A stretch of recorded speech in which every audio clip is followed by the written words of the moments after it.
Ini saya ambil agak panjang, nanti kamu baca lagi ya.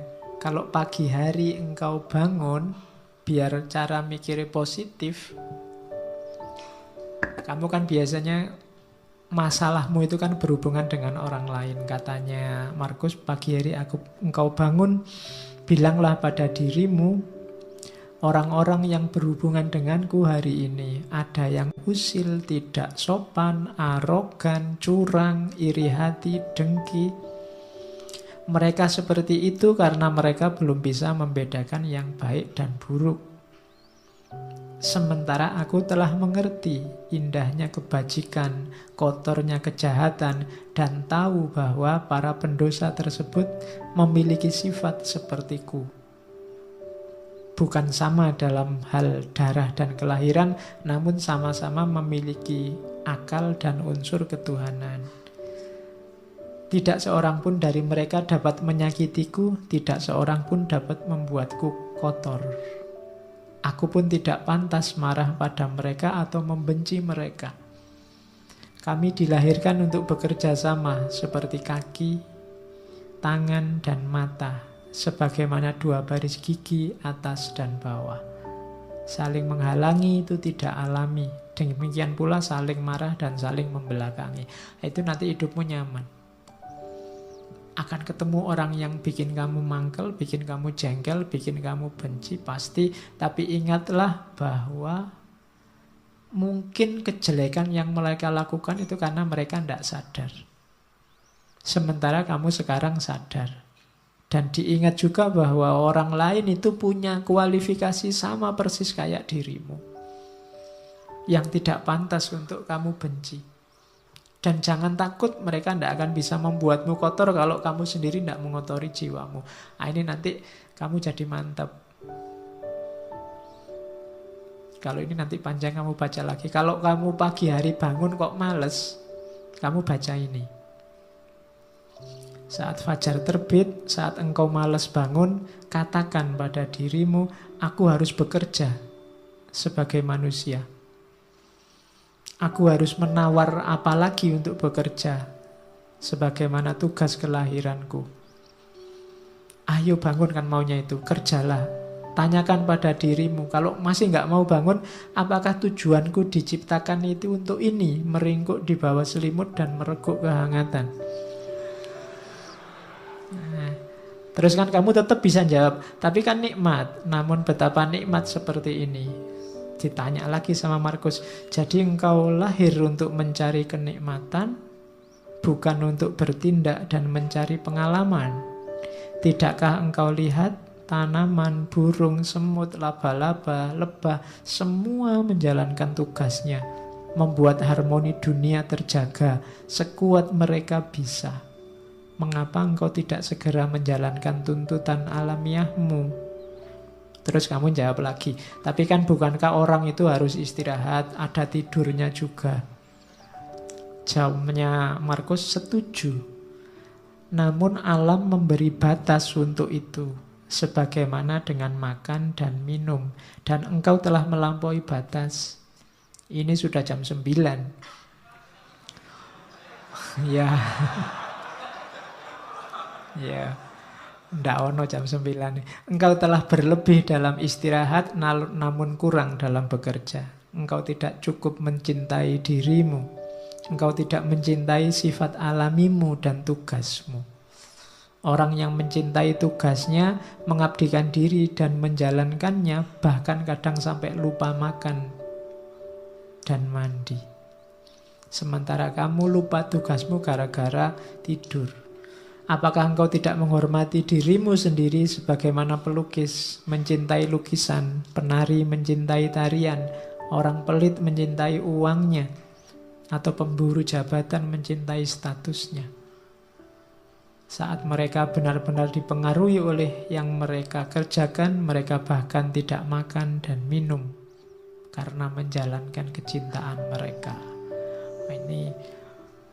Ini filsafat bangun tidur. Ya, biar kamu tidak males-malesan. Karena kadang-kadang kalau sudah males kan, meskipun bolak-balik HP-nya kamu tambah 10 menit, 10 menit, sudah bunyi 10 menit lagi, bunyi lagi 10 menit lagi. Ning ya ora tangi-tangi. Oke, kalau ini rumus hidup sama orang lain. Kapanpun kau menemukan kesalahan pada diri orang lain, tanyakan pada dirimu, apa kesalahan yang pernah kulakukan yang mirip dengan kesalahan yang akan aku kritik ini? Kalau ada orang lain salah, tanya pada dirimu, pernah nggak kamu melakukan salah yang sama atau mirip? Itu nanti akan mengurangi kadar agresifmu terhadap kesalahan orang lain. Saya ingin balas dendam, Pak. Ada orang menyalahi saya. Katanya, Markus, balas dendam terbaik adalah dengan tidak menjadi seperti musuhmu. Balaslah musuh yang mencaci makimu dengan tidak mencaci maki. Itu balas dendam terbaik. Balaslah musuh yang menyakitimu dengan tidak menyakitinya. Manusia ada dengan saling membutuhkan kepada sesama, kamu akui atau tidak. Kamu harus hidup bareng orang lain mau atau tidak. Maka kalau kamu tidak mampu mengajari mereka, belajarlah untuk tahan hidup bersama mereka. Sudah kamu nasihati kok tidak pulih-pulih jadi baik, ya gimana lagi, sekarang kamu latih dirimu untuk kuat bareng mereka. Misalnya kamu punya teman sak kos-kosan berdua, kok ya males mandi, sudah kamu nasihati tetap males mandi. Solusinya apa? Kamu latihanlah untuk bisa tahan dekat orang yang males mandi. Jadi rumusnya simple. Jadi kalau kamu tidak tahan terus, sementara dia tidak berubah-berubah, kamu akan hidupmu tersiksa terus. Loh Pak, kok dia tidak berubah-berubah? Kamu tidak menguasai perubahan dia. Yang bisa kamu kuasai kan perubahan dirimu. Lebih gampang melatih dirimu untuk tahan bersama dia dibandingkan kamu mengubah dia. Ya doakan saja dia bisa berubah.